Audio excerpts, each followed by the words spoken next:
Have you ever tried to understand the psychology behind "Do you have any questions for us?" When the interviewer asks, "Do you have any questions for us?" they're often no longer assessing your technical knowledge. They've already seen your resume. They have already evaluated your communication. Now they are trying to answer a much bigger question. Can I imagine working this person every day? This one question reveals 4 things.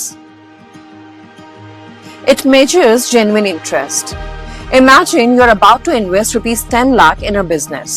Would you invest without asking a single question? Probably not. Companies think the same way. If you have spent 30 to 40 minutes in an interview and don't ask anything, the interviewer may wonder, is this candidate genuinely interested in this role, or they are just applying everywhere?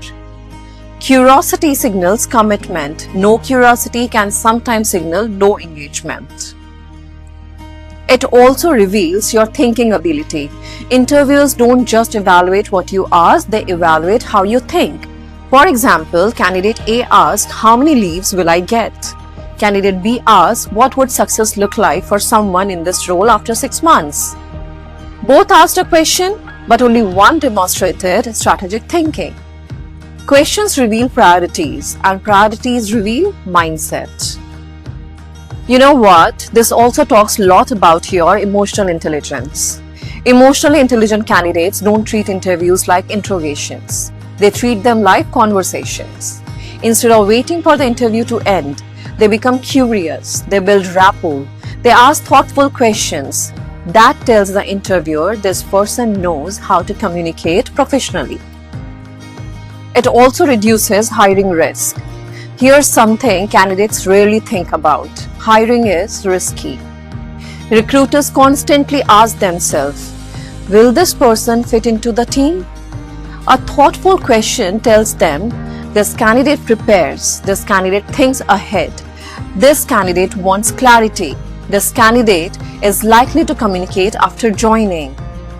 Those are qualities every manager values.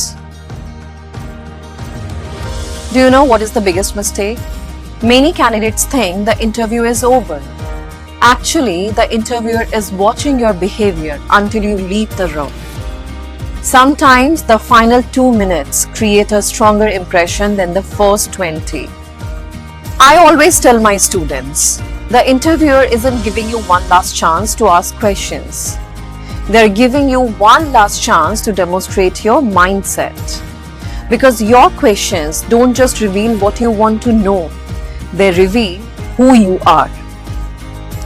Listen one thing, don't memorize questions. Understand the psychology behind why interviewers ask you this question. Every interview question has 2 parts, the words you hear and the intention behind them. The candidates who understand the intention are the ones who get hired. Thank you.